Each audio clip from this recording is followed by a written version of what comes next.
सदस्य होने का मौका मिला? मैं ज़्यादा तो नहीं, लेकिन एक बार दिल्ली उनके आगमन के दौरान उनका दर्शन किया था विधायक जी के साथ। और कह सकते हैं कि देश में और विदेश के बाहर भी बहुत लोग हैं जिनको उनका आशीर्वाद मिला, और विशेषकर आध्यात्मिक क्षेत्र में एक अपूर्णीय क्षति हुई सतसाई महाराज के निधन से।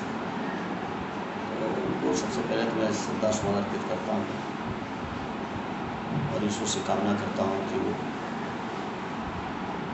उस परमात्मा को शांति मिले।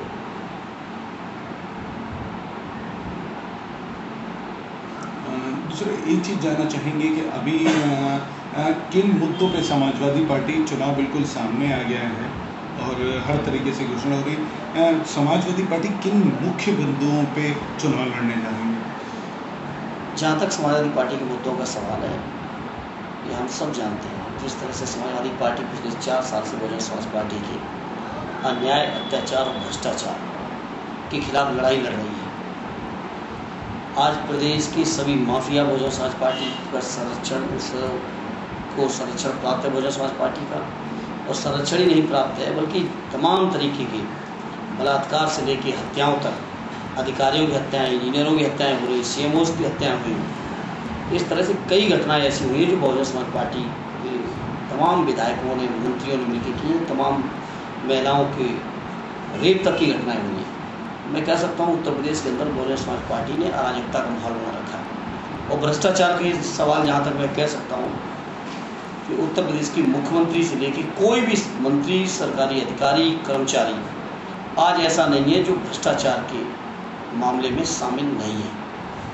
भ्रष्टाचार के खिलाफ हमने अभी मार्च के महीने में आंदोलन भी चलाया, और उस आंदोलन में पूरे प्रदेश के अंदर लाखों समाजवादियों ने गिरफ्तारी दी। हमारे प्रांतीय अध्यक्ष से लेके राष्ट्रीय पदाधिकारियों से लेके आम लोगों ने, और समाजवादी पार्टी इन मुद्दों पर लोगों के कल्याण की, लोगों के हितों के लिए सड़कों पर है। और मुझे विश्वास है इन मुद्दों को लेकर, जिन मुद्दों पर हम चल रहे हैं और जो मुद्दों पर काम कर चुके हैं अपनी समाजवादी पार्टी की सरकार में, इन मुद्दों को लेकर लोगों के बीच हम जाएंगे और आने वाले समय में हम निश्चित ही बहुमत के साथ सरकार बनाएंगे प्रदेश के लोगों के सहयोग और आशीर्वाद से।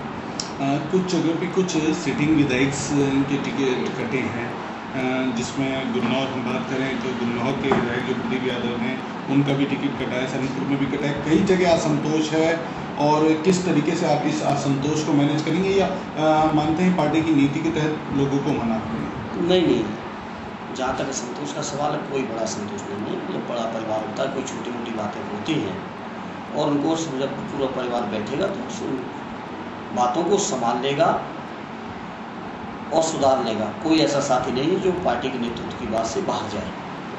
जहाँ तक गुन्नौर का सवाल है, तो गुन्नौर में टिकट काटी ही नहीं गई है।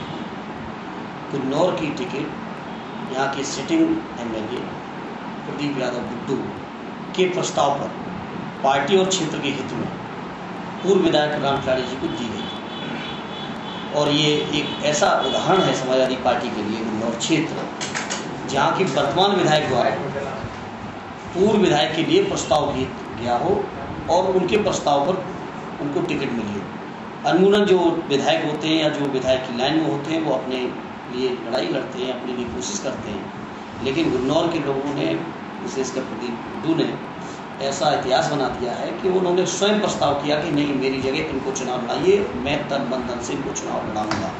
ये गुन्नौर और बदायूं और समाजवादी पार्टी की एकता का उदाहरण है, जो समाजवादी पार्टी के अलावा कहीं मिल नहीं सकता। कई लोग मंडल की भी बात करें तो आपके मंडल में, जिसमें आप खुद देखते हैं, कई लोग पाला बदलने को तैयार हैं जिनको टिकट नहीं मिले हैं। कई ऐसे लोग हैं जो दूसरी पार्टियों से आपकी पार्टी माने। तो इस दौरान जब दूसरे लोग पार्टी बदलने को तैयार हैं टिकट ना मिलने पे, तो क्या इस तरीके की राजनीति में एक नई तरीके की उन्होंने परंपरा डाली, तो इसका कुछ मायने निकलेंगे आने वाले वक्त में? बिल्कुल मायने निकलेंगे, और इसके बहुत मायने हैं। यही बदायूं तक ही नहीं, पूरे प्रदेश में जहाँ भी इस बात की चर्चा पहुँची, वहाँ पे लोगों ने सराहना की है, तारीफ की है, और लोगों ने कृतज्ञता ज्ञापित की है प्रदीप यादव के लिए। जहाँ तक अन्य साथी जो समाजवादी पार्टी में आने वाले हैं, उनके लिए मेरा हृदय और पार्टी का दरवाज़ा खुला हुआ है, और समाजवादी पार्टी से कोई भी छोड़ के नहीं जा रहा है। ये मैं बड़ी जिम्मेदारी से कह रहा हूँ। समाजवादी पार्टी के सभी साथियों नेताजी की नीतियों और कार्यक्रमों में विश्वास है, भरोसा है और लोगों ने संघर्ष किया है। और अब जब समाजवादी पार्टी को मौका आ रहा है प्रदेश की बागडोर संभालने का, ऐसे समय हमारा कोई भी साथी हमसे दूर नहीं जाएगा। एक सवाल लगातार जो बन रहा है, इसलिए आना पड़ेगा उस पर, कि जिस तरीके के इस देश में एक सीढ़ी पर नए नए तरीक़ों से आना शुरू हो गया है, क्या मानते हैं राजनीति में अच्छी अन्ना हज़ारे की अच्छी मुहिम को नीचा दिखाने के लिए कोशिश की जा रही है, उस मुहिम से ध्यान भटकाने के लिए कोशिश कर रही है? मैं जहाँ तक उनके भ्रष्टाचार की मुहिम है, हमारे प्रदेश नेतृत्व ने भी कहा था कि हम स्वागत करेंगे अगर वहाँ उत्तर प्रदेश के भ्रष्टाचार के खिलाफ आंदोलन और तरह तरह के आंदोलन चलाएंगे तो हमें खुशी होगी समाजवादियों को। हम लोगों ने, हमारे नेतृत्व ने निमंत्रण भी दिया है, उसी को दोहराते हुए हम भी कह रहे हैं कि उत्तर प्रदेश के भ्रष्टाचार के खिलाफ लड़ेंगे। ये सच है कि दिल्ली की सरकार के भ्रष्टाचार के खिलाफ उनकी मुहिम को लोगों का सहयोग और समर्थन जबरदस्त मिला है। और ऐसे में मैं तो समझता हूँ कि ध्यान भटकाने और तमाम तरह के जो व्यवधान आते हैं, हर जगह आते हैं, उसकी चक्कर में नहीं पड़ना चाहिए और जो मूल उद्देश्य है उस पर चलना चाहिए। एक चर्चा जो क्षेत्र में आनी शुरू हो गई है, कई लोगों की, हो सकता है आपके विरोधी प्रचार कर रहे हैं कि अगला चुनाव आप वापस मैनपुरी से लड़ेंगे, इस पे क्या कहेंगे? जहाँ तक मैनपुरी और बदायूं का सवाल है,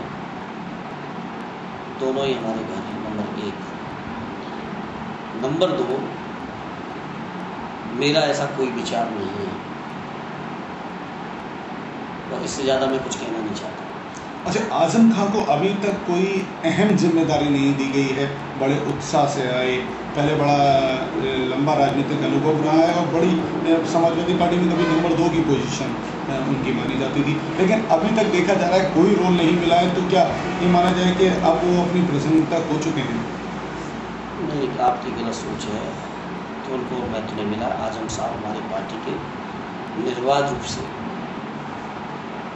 बहुत सम्मानित और बहुत बड़े नेता हैं और उनके बारे में कोई भी बात कहना, मैं समझता हूँ हमारी पार्टी के खिलाफ षड्यंत्र है। आजम साहब समाजवादी पार्टी के लिए पहले ही महत्वपूर्ण थे, आज भी हैं और आगे भी रहेंगे और वो अपनी जिम्मेदारियों के साथ अपनी जिम्मेदारियों को निभाने का भी काम कर रहे हैं और आने वाले समय में भी करेंगे। और जहाँ तक मेरा सवाल है, मैं उन जैसे वरिष्ठ नेता के बारे में कोई भी बात कहना, मैं कह सकता हूँ कि मेरे मुँह से बहुत छोटे मुँह बड़ी बात हो जाएगी। यानी उनका आने वाले वक्त में उनकी उपयोगिता बढ़ेगी पार्टी में? उनकी उपयोगिता थी, उनकी उपयोगिता है, उनकी उपयोगिता रहेगी। उसको हमारे या आपके किसी की समीक्षा की आवश्यकता नहीं है। विधायक जी को इधर छोड़ो, इधर देखो।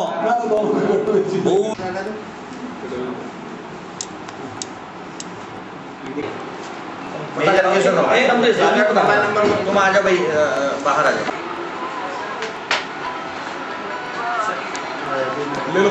अच्छा महसूस कर रहे हैं, किस तरीके के आपके जीवन पर प्रभाव छोड़ा सत्संग के विचारों ने?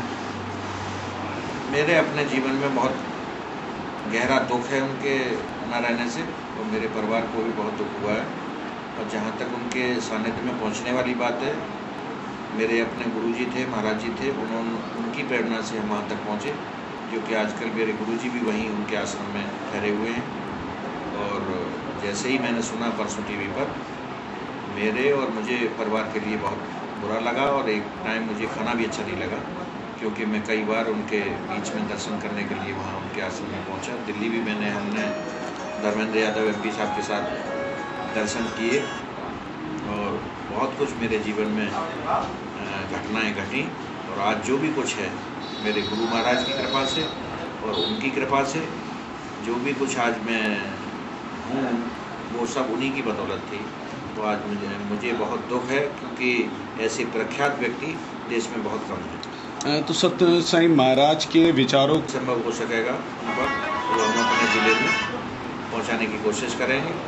और जहां तक रहा सवाल उनकी भावनाओं को पहुंचाने का, वो तो पहले से ही देश विदेश में प्रख्यात हैं। और मैं तो अवतार के रूप में उन्हें मानता था, अवतार ही थे। और उन्होंने स्वयं अपना शरीर छोड़कर और जनमानस के लिए एक संदेश दिया है।